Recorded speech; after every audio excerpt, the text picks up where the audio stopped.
foundation of American policy has always been certain inalienable rights. One such right is the right to an education.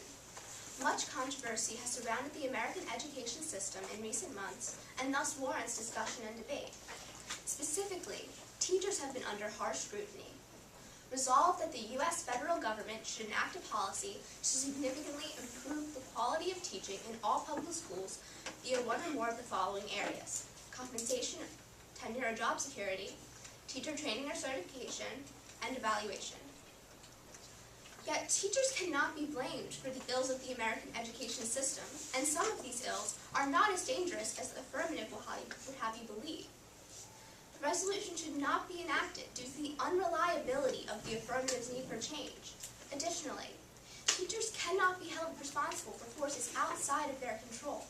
Finally, there is a severe need for teachers at this time, and any policy enacted to endanger their influence would be detrimental. The affirmative's main reason for change is the results of the PISA exams.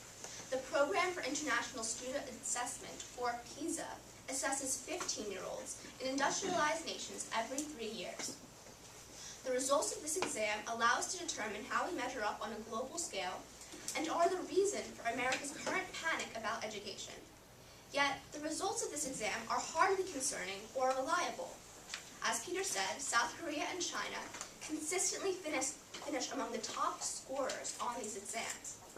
However, South Korea only requires compulsory education until the age of 12 years old, and in China, only 9 years old. Compulsory education is when students are required by law to attend some form of school. In the U.S., the age wherein students are no longer legally forced to attend school varies from state to state and is always somewhere between 16 and 18 years old. In China and Korea, the 15-year-olds assessed on the PISA exam no longer have to be in school and thus want to be. They are motivated to continue their education and score well in exams such as this. It is unfair to rank the U.S. against these nations because 15-year-olds here are still forced to be in school when they may not want to be. Let's look at how we compare to other nations which require longer compulsory education. According to the 2009 PISA results, the U.S. ranks higher than many nations, including the United Kingdom, France, Italy, Germany, and Ireland, all of which require compulsory education until 16 years old. In America, everyone has a right to and is provided an education. The scores of American students who are unmotivated shouldn't be discounted on PISA exams. Nevertheless, we need to understand that the PISA results are flawed. To stir so much panic over these scores is totally unreasonable. We also need to understand that there are influences on education which are outside of the control of teachers. To say that teachers are the problem without any evidence is to ignore every other factor that affects education. A 2010 survey by the National Center on Addiction and Substance Abuse at Columbia University found that 47% of public school teens reported that drugs are stored, sold, or used in school, and 46% said gangs are present on campus. Drug use and gang violence influence student performance. Are you going to blame teachers for that too? The proposed resolution is intended to fix a problem that is well beyond its capacity to fix. The affirmatives have said that high dropout rates indicate a problem with the U.S. education system. There is no one factor that causes students to drop out of school, and there is no evidence to suggest that this problem is caused by teachers. My opponents address that students drop out of school, but fail to explain why this occurs.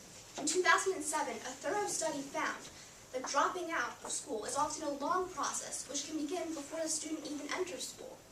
Of the most significant risk factors found, 60% related to the individual students and 40% related to their families. Some of these factors include low commitment to school, misbehavior, low economic status, and family disruption. All of these cannot be controlled by teachers.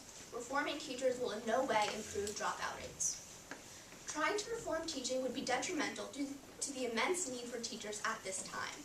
The New York Times reported that baby boomer teachers retiring will force the U.S. to hire 1 million new teachers between 2010 and 2014. President Obama himself admitted the need for new teachers, issuing a plea for young people to become teachers in his State of the Union address. The affirmative reforms will make teaching a less desirable profession. Who would want to enter a profession that is so brutally under attack? Who would want to have a job which offers questionable security? This is exactly the opposite of what we need in a time when teachers are so necessary and their numbers limited. America needs teachers. To limit their security now would harm teachers and consequently harm students. It is completely natural to try to find a single scapegoat for a problem which expands well beyond one explanation. The affirmative scapegoat is all teachers. We've all had teachers with whom we did not get along, yet we cannot blame teachers for America's supposed failures. The affirmative has insufficient evidence to support a need for teacher reform. Listen to the facts and conclude that this resolution is unnecessary and will not achieve desirable change. Thank you. Vote negative.